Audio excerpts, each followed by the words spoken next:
नमस्कार, सुप्रभात। सुबह के 7 बज चुके हैं। 7 की बड़ी बात लेकर मैं हूं आपके साथ तृप्ति सोनी। खबरों की शुरुआत करते हैं। प्रधानमंत्री नरेंद्र मोदी और रक्षा मंत्री राजनाथ सिंह के 2 अलग अलग कार्यक्रम आज हैं, जिसमें पीएम मोदी आज अंडमान एवं निकोबार द्वीप समूह के लिए समुद्र के नीचे ऑप्टिकल फाइबर केबल सुविधा का उद्घाटन करेंगे।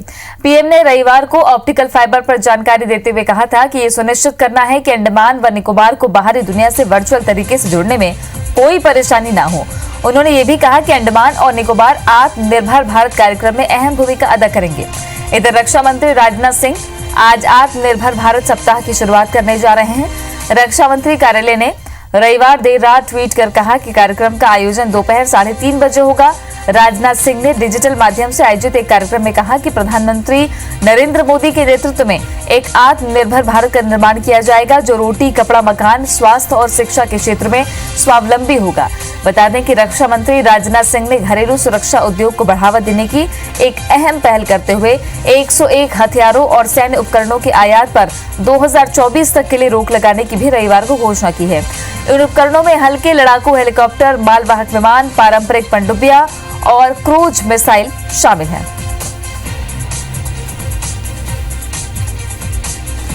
ऑप्टिकल फाइबर से अंडमान निकोबार द्वीप जुड़ेगा। डिजिटल क्रांति का एक अहम पड़ाव अंडमान निकोबार द्वीप समूह, जहां ऑप्टिकल फाइबर से समुद्र के अंदर ऑप्टिकल फाइबर का उद्घाटन करेंगे प्रधानमंत्री नरेंद्र मोदी।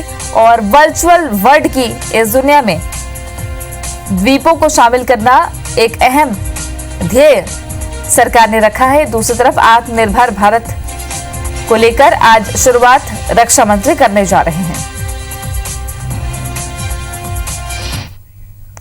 और अब बात कोरोना के मामलों की कर लेते हैं। छत्तीसगढ़ में 285 नए कोरोना मरीज मिले हैं एक ही दिन में। प्रदेश में कुल पॉजिटिव केस 12,148 हैं। छत्तीसगढ़ में एक्टिव मरीजों की संख्या 3,243 पहुंच चुकी है। अब तक 8,809 मरीज स्वस्थ हुए हैं। छत्तीसगढ़ में अब तक 96 की मौत हो चुकी है। रायपुर में 101 नए कोरोना मरीज मिले। दुर्ग में 37, बिलासपुर में 30 नए मरीज मिले हैं। कांकेर में 24, बलौदाबाजार में 18, बलरामपुर में 11 नए मरीज मिले हैं।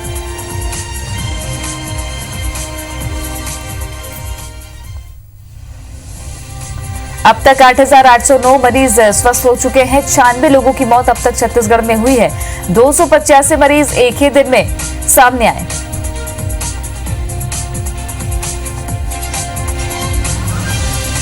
और छत्तीसगढ़ में अधिकारी कर्मचारी भी कोरोना की जद से बाहर नहीं हैं। आईएएस नीलेश कुमार क्षीरसागर को कोरोना हुआ। और इधर 285 मरीज जो सामने आए हैं, उसमें कोरोना के मामले आईएएस अधिकारियों में भी सामने आए हैं। आईएएस नीलेश कुमार क्षीरसागर को कोरोना हो गया। उन्होंने ट्वीट कर जानकारी दी। लिखा कि मैंने कोरोना का टेस्ट कराया, टेस्ट पॉजिटिव आया है। डॉक्टर्स की सलाह के बाद मेरा स्वास्थ्य स्थिर है।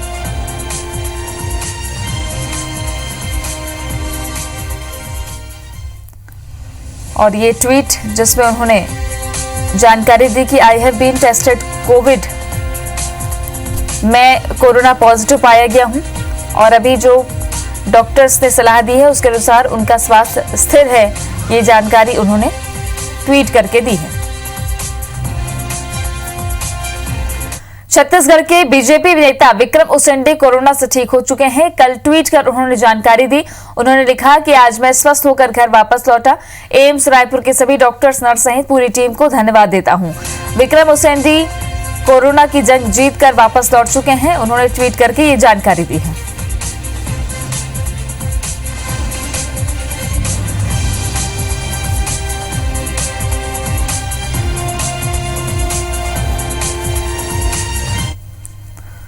और अब बात कर लेते हैं मध्य प्रदेश की। मध्य प्रदेश में 24 घंटे में कोरोना के 868 नए मरीज मिले हैं। 24 घंटे में 19 कोरोना मरीजों की मौत हुई है। एमपी में एक दिन में 667 कोरोना मरीज स्वस्थ हुए। अब तक 29,020 मरीज स्वस्थ हो चुके हैं। मध्य प्रदेश में एक्टिव मरीजों का आंकड़ा 9,009 है। अब तक 996 कोरोना मरीजों की मौत हुई है।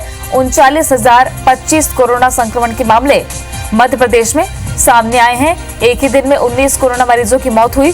24 घंटे में 868 मरीज एमपी में सामने आए हैं।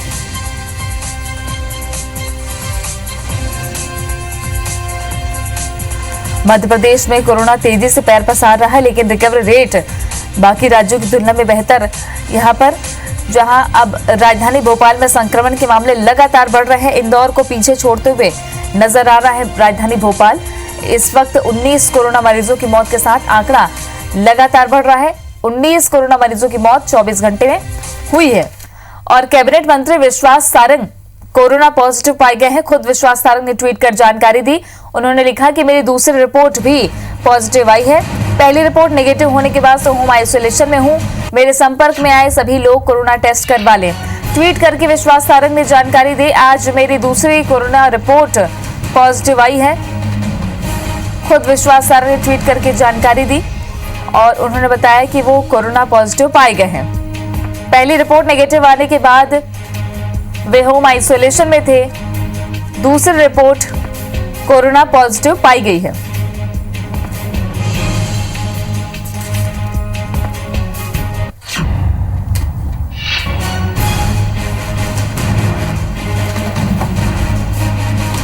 मध्य प्रदेश में एक तरफ जहां आंकड़े लगातार बढ़ रहे हैं, तो उधर जनप्रतिनिधि भी कोरोना की जद में है। अब मंत्री विश्वास सारंग कोरोना पॉजिटिव पाए गए हैं।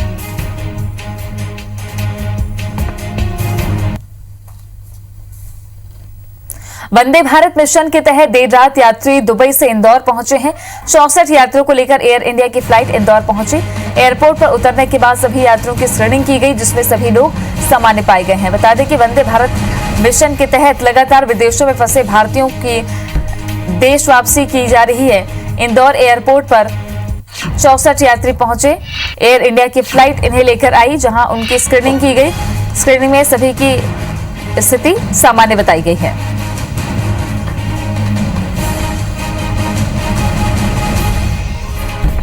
वंदे भारत मिशन के तहत 64 यात्रियों को लेकर एयर इंडिया की फ्लाइट इंदौर पहुंची। इंदौर एयरपोर्ट पर यात्रियों की स्क्रीनिंग हुई। सभी यात्रियों की स्थिति सामान्य बताई गई है। जबलपुर में शनिवार की देर रात से हुई झमाझम बारिश से निगम के दावों की पोल खुल गई है। शहर के निचले इलाकों में जल भराव होने से जनजीवन अस्त व्यस्त है। नदी नाले उफान पर है। गजीनगर इलाके में सड़क पार करते हुए एक युवक नाली में गिर गया। लोगों ने बचाने की कोशिश की, लेकिन पानी का तेज बहाव होने से युवक बह गया। सूचना मिलने पर मौके पर पहुंची पुलिस युवक की तलाश में जुटी है।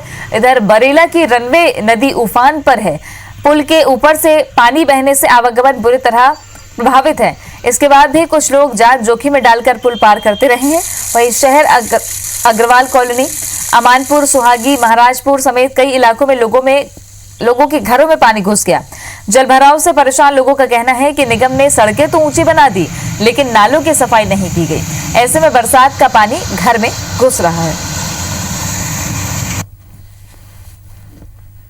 जबलपुर में शनिवार रात से लगातार बारिश होने से नदी नाले उफान पर है। पुल पार करते वक्त 2 युवक नदी में बह गए। घटना खमरिया थाना क्षेत्र की है, जहां परियट नदी उफान पर है। पुल के ऊपर से पानी बह रहा है। उसके बाद भी 2 बाइक सवार पुल पार कर रहे थे, लेकिन तेज बहाव की वजह से वे बाइक समेत नदी में जा गिरे। इनमें से एक युवक तो सकुशल बाहर निकल आया, लेकिन दूसरे युवक का कहीं पता नहीं चला है। सूचना के बाद मौके पर पहुंची पुलिस ने गोताखोरों की मदद से युवक की तलाश की। पानी के तेज बहाव से रेस्क्यू कार्य रोकना पड़ा। फिलहाल युवक की तलाश की जाएगी। खमरिया थाना क्षेत्र के परियट नदी में यह हादसा हुआ है। नदी उफान होने पर युवक यहां पे डूब गए। संस्कारधानी मध्य प्रदेश की जो पानी नजर आती है। फिलहाल चूंकि बारिश का मौसम है और तेज बारिश के चलते नदी नाले उफान पर हैं। जबलपुर से 2 तस्वीरें दिखा रहे हैं आपको, जहां नदी में डूबे युवक की तलाश जारी है और दूसरी तरफ नाली में एक युवक बह गया नाले में, जिसकी तलाश की जा रही।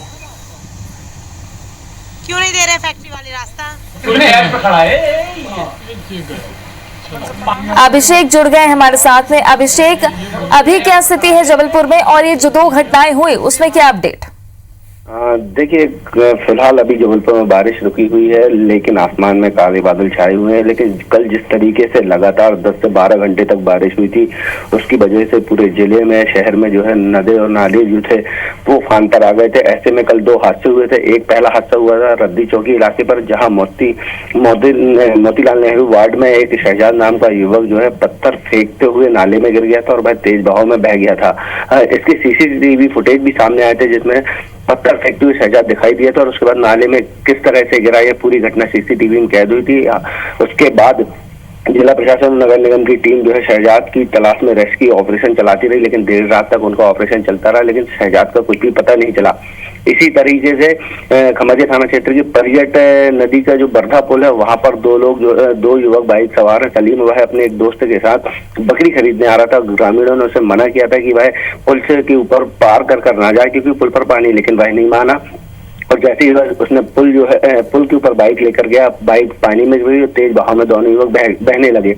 इसमें स्थानीय जो ग्रामीण थे उन्होंने एक युवक को तो बचा लिया, लेकिन सलीम जो है बाइक सहित बह गया है, जिसकी तलाश लगातार जारी थी। देर रात तक उन्होंने 2 से 3 किलोमीटर तक रेस्क्यू टीम ने तलाश की, लेकिन तेज बहाव के कारण सलीम को पता नहीं चला है। आज सुबह फिर दोनों जगह पर जो है रेस्क्यू टीम तलाश करेंगी, शहजाद और सलीम की, और उसके बाद ही कुछ कहा जा सकता है, क्योंकि लगभग अब 20 घंटे से ज्यादा का वक्त हो गया और दोनों युवक जो है तेज बहाव में कहां तक बहे हैं अभी तक इसका कुछ पता नहीं चल सका है। शुक्रिया आपका अभिषेक जानकारी के लिए।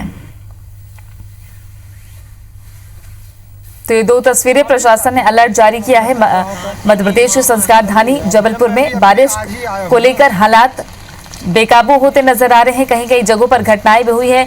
ये जो 2 तस्वीर देख रहे हैं, एक लाइव तस्वीर जहां एक युवक नाले में बह गया, उसकी तलाश जारी है। दूसरी तरफ बाइक सवार जो 2 युवक बहे हैं, उनकी भी तलाश जारी।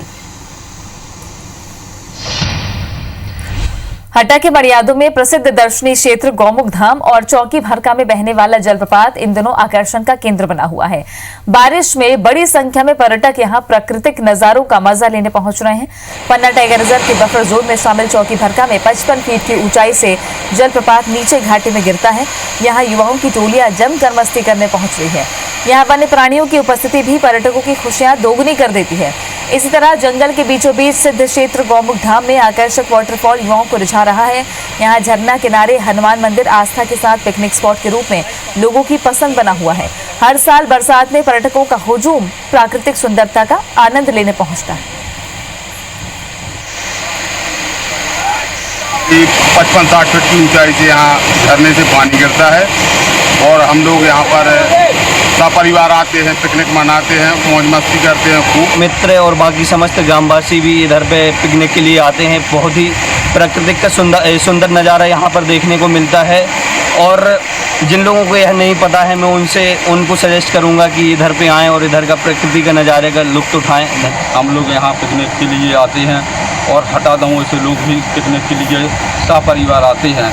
यहाँ पर जो झरना है 12 माह बहता है, बढ़िया कंचल सा जल, यहाँ पवित्र जल से स्नान करते हैं और बढ़िया खाना एंजॉय सबका होता है। डिंडौरी जिले से भूस्खलन की डराने वाली तस्वीरें सामने आई हैं। भूस्खलन की तस्वीरें 2 दिन पहले यानी 7 अगस्त की है, जब लगातार हो रही तेज बारिश के दौरान जबलपुर अमरकंटक हाईवे पर गोरखपुर गांव के पास सिवनी नदी पर बना पुल और हाईवे से लगा एक बड़ा हिस्सा क्षतिग्रस्त हो गया। तस्वीरों में आप देख सकते हैं कि बाढ़ से उफनी सिवनी नदी का प्रवाह इतना तेज था कि हाईवे से लगा हुआ मिट्टी का बड़ा हिस्सा भरभराकर नदी में समा गया। वहीं सिवनी नदी पर बना पुल भी क्षतिग्रस्त हुआ है। हाईवे और पुल के क्षतिग्रस्त होने की खबर लगते ही नेशनल हाईवे के अधिकारी और स्थानीय पुलिस ने मौके पर पहुंचकर मुआयना किया और उन्होंने जल्द मरम्मत करवाने की बात कही है।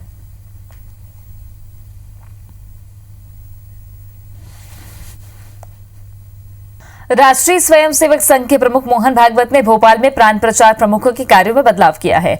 उनकी अनुमति के बाद सभी को नई जिम्मेदारी सौंप दी गई है। इसमें सुरेश जैन को संविधा कार्यालय प्रमुख और प्रांत कार्यकारिणी सदस्य से क्षेत्र सह व्यवस्था प्रमुख बना दिया गया है। उन्होंने कार्यकर्ताओं से व्यक्तिगत रूप से कोरोना को लेकर फीडबैक भी लिया। मोहन भागवत भोपाल से नागपुर के लिए रवाना आज होंगे। 2 दिवसीय मंथन के दौरान प्रदेश की सियासत को लेकर भी बातचीत की गई। हेमंत सेठिया जो कि प्रांत शारीरिक प्रमुख और राजगढ़ विभाग कार्यवाह थे, उन्हें मध्य भारत प्रांत सह कार्यवाह की जिम्मेदारी मिली है। विक्रम सिंह भोपाल विभाग के कार्यवाह के साथ मध्य भारत प्रांत शारीरिक प्रमुख बनाए गए हैं। धनराज भोजपुर जिला प्रचारक से प्रांत सह घोष प्रमुख केंद्र ग्वालियर बनाए गए हैं। मुकेश दीक्षित दतिया जिला प्रचारक से प्रांत कार्यकारिणी सदस्य एवं संविधा कार्यालय प्रमुख बनाए गए हैं।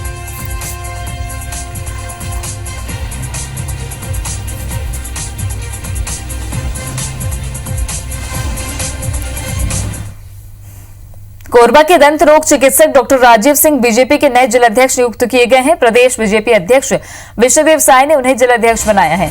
इस पद को लेकर कई महीनों से माथापच्ची का दौर जारी था।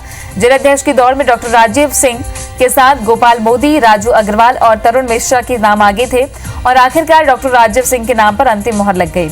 बता दें कि डॉक्टर राजीव सिंह पूर्व सांसद डॉक्टर बंशीलाल महतो के करीबी रहे हैं। विधानसभा चुनाव में सक्रिय भागीदारी से अपनी खास पहचान बनाने में कामयाब रहे थे। वर्तमान में डॉक्टर राजीव सिंह कोरबा जिला डेंटल एसोसिएशन के अध्यक्ष भी हैं और बीजेपी चिकित्सा प्रकोष्ठ के जिलाध्यक्ष, पूर्वांचल विकास समिति के अध्यक्ष, भारत रक्षा मंच के संयोजक और भारत जागृति मंच के 3 साल अध्यक्ष रहे।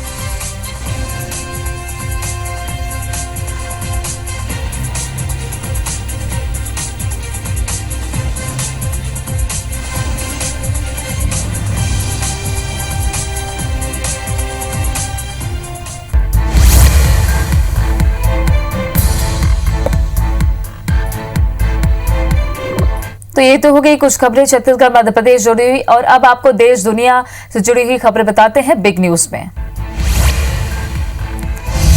नेपाल ने भारतीय विदेश मंत्री एस जयशंकर के भगवान गौतम बुद्ध के भारतीय कहे जाने पर कड़ा ऐतराज जताते हुए उन्हें नेपाली करार दिया है। नेपाल के कई राजनेताओं ने भी जयशंकर के बयान का विरोध किया। वहीं भारतीय विदेश मंत्रालय ने भी बयान जारी कर कहा कि इसमें कोई शक नहीं कि भगवान गौतम बुद्ध का जन्म नेपाल के लुम्बिनी में हुआ था। सुशांत मामले में ईडी ने मनी लॉन्ड्रिंग केस को लेकर अभिनेत्री रिया चक्रवर्ती को समन जारी किया। रिया को आज ईडी दफ्तर पेश होने को कहा गया है। बता दें कि रिया चक्रवर्ती से शुक्रवार को लगभग 8.5 घंटे तक पूछताछ हुई थी। इस दौरान वे अपने पिता के नाम पर रजिस्टर्ड 2 फ्लैट्स के बारे में स्पष्ट रूप से जानकारी नहीं दे सकी। इस दौरान शोबी से भी पूछताछ हो सकती है। राजस्थान में पक्ष विपक्ष के नेताओं की बैठकें जारी हैं। इस बीच मुख्यमंत्री अशोक गहलोत जैसलमेर के सूर्यगढ़ फोर्ट पैलेस पहुंचे, जहां कांग्रेस विधायक दल की बैठक हुई। विधायक दल की बैठक से बड़ा सियासी संदेश निकला है। पायलट गुट के लिए कांग्रेस के दरवाजे अब लगभग बंद बताए जा रहे हैं। इस बैठक में विधायकों ने सचिन पायलट सहित बागियों के खिलाफ कार्रवाई की मांग की है। दुनिया भर में कोरोना के मामले बढ़कर 2 करोड़ के पार पहुंच गए हैं। वहीं कुल मौत का आंकड़ा 7,33,000 के पार पहुंच गया है। अब तक दुनिया में 1,28,00,000 से ज्यादा मरीज ठीक भी हुए हैं। दुनिया में एक दिन में 2,19,000 करीब नए केस सामने आए। देश में कोरोना के मामले 22.5 लाख के पार पहुंच गए हैं। देश में अब तक 15,34,000 से ज्यादा कोरोना मरीज ठीक हुए हैं। वहीं 44,000 से ज्यादा लोगों की कोरोना से मौत हुई है। भारत में कोरोना के एक्टिव केस 6,34,000 के पार हैं। एक दिन में रिकॉर्ड 62,000 से ज्यादा मरीज सामने आए। छत्तीसगढ़ कांग्रेस प्रदेश प्रभारी पीएल पुनिया दिल्ली के लिए रवाना हो गए। दिल्ली जाने से पहले एयरपोर्ट पर मीडिया से बातचीत में कहा कि निगम मंडल आयोग के बाकी बचे पदों पर नामों की लिस्ट तय हो गई है। इसकी सहमति भी बन गई है। जल्द ही लिस्ट सामने आ जाएगी। भिंड में रास्ते को लेकर दबंगों ने दलितों पर जमकर लाठियां बरसाई, जिसमें 4 महिलाओं सहित 1 दर्जन से अधिक लोग घायल हो गए हैं। पुलिस ने पीड़ितों की शिकायत पर दबंगों के खिलाफ मामला दर्ज किया है। जानकारी के मुताबिक लगभग 1 दर्जन से ज्यादा लोगों के ऊपर मामला दर्ज किया गया। जबलपुर में सालों से कचरे के पहाड़ में तब्दील रानीताल लैंडफिल साइट की जल्द ही तस्वीर बदलने वाली है। स्मार्ट सिटी मिशन योजना के तहत अब यहां अनेक सुविधाओं से लैस गार्डन बनेगा। इसके लिए 20 करोड़ की राशि स्वीकृत की गई है। और इसी के साथ इस बुलेटिन में फिलहाल इतना ही। आगे देखिए छत्तीसगढ़ी भाषा में खबरों का बुलेटिन। हमर बानी हमर कोट श्रवण के साथ।